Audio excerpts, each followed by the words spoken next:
اب خلیفہ اس کے دربار میں ایک دہری آ گیا، اس نے کہا میں تمہاری ان باتوں کو نہیں مانتا کہ کوئی خدا بھی ہوتا ہے، کوئی چیز ماورا آنکھ کے نہیں ہے، لو کوئی مناظر ہے تو مناظرہ کرے ہمارے ساتھ۔ اب بادشاہ نے اپنا قاصد بھیجا امام اعظم امام ابو حنیفہ رحمۃ اللہ علیہ کے پاس۔ آپ دریائے دجلہ کے اس طرف ہیں جہاں عام لوگ ان کے شہر آباد ہیں، وہیں رہتے ہیں، اور دجلہ کے اس طرف یہ حکمران پارٹیاں ان کے گھر آباد ہیں، درمیان میں دجلہ پڑتا ہے۔ اور وہ خلیفہ مہدی، اس کا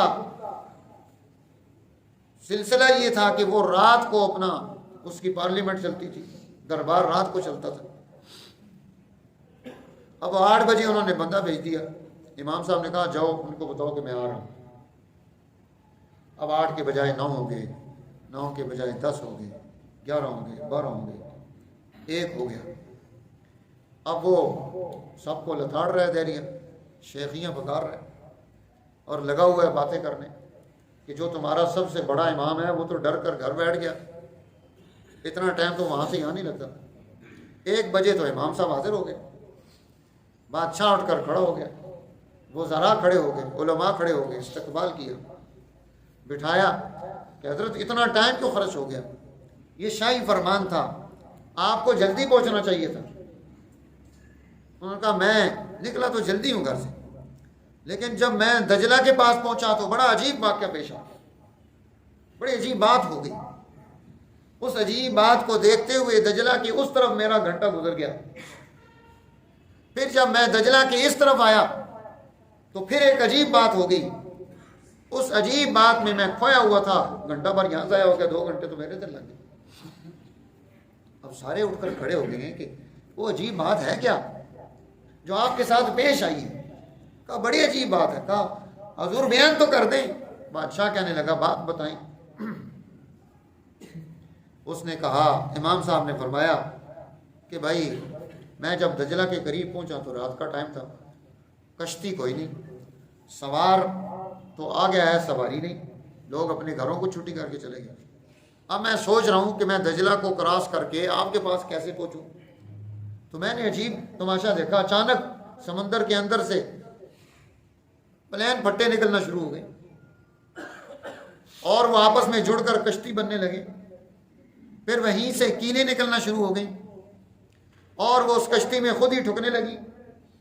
اب اس کشتی میں پانی آ رہا تھا، درزیں تھی، تو وہاں سے سمندر کے اندر سے اس دریائے دجلہ سے روغن نکلنا شروع ہوا جو اس کشتی کی ساری درزوں کو اس نے بھر دیا۔ پھر اور عجیب بات یہ ہوئی کہ وہ کشتی چلنا شروع ہوئی اور آ کر میرے سامنے جھک گئی۔ میں کشتی میں بیٹھا اور وہ اس سے بڑی عجیب بات یہ ہوئی کہ وہ الٹی طرف پانی کے وہ بہنے لگی، چلنے لگی، ملا بھی کوئی نہیں۔ اور جب میں دریا کے دوسری طرف پہنچا تو کشتی وہاں آ کر ساحل پر نیچے ہو گئی، میں اتر گیا۔ پھر میں نے دیکھا کہ وہ پٹے ٹوٹ کر سارے جانا دریا میں چلے گئے۔ اب وہ دہریہ جانا کیا مارنے لگا کہ دیکھو جو سب سے بڑا تم امام لے کر آئے ہو میرے مقابلے میں، وہ تو سب سے بڑا نادان ہے، اس میں تو عقل ہی نہیں۔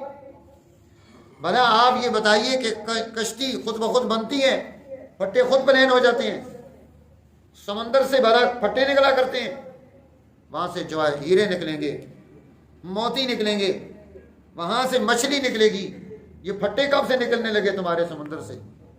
پھر کیریں بھی نکل رہی ہیں، پھر پانی سے روغن بھی نکل رہا ہے، پھر کشتی چل بھی خود رہی ہے۔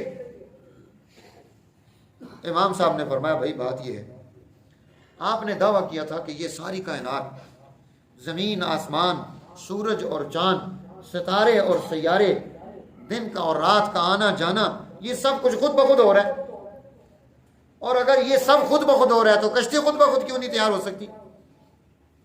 اگر تیری بات مان لی جائے کہ یہ واقعہ ٹھیک نہیں ہے، کشتی اس طرح سے نہیں بنتی، تو پھر تو اپنی کیا دلیل پیش کرے گا؟ تو کہتا ہے سورج خود نکلتا ہے، چاند خود نکلتا ہے، رات خود بخود آتی ہے، دن خود بخود آتا ہے، اس کے پیچھے کوئی چلانے والا نہیں۔ اس کو سنبھالنے اور تھامنے والا نہیں۔ اب وہ لاجواب ہو گیا، اس کی شیخیاں ختم ہو گئی، چہرہ ڈھلک گیا، اور امام صاحب مناظرہ جیت کر واپس آ گئے۔ تو میرے دوستو، اللہ کی معرفت یہ سب سے اہم چیز ہے کہ ہم اللہ کو پہچان جائیں، ہم اللہ کا تعارف حاصل کریں۔ اس کے لیے ہمیں دلیلوں کی ضرورت نہیں،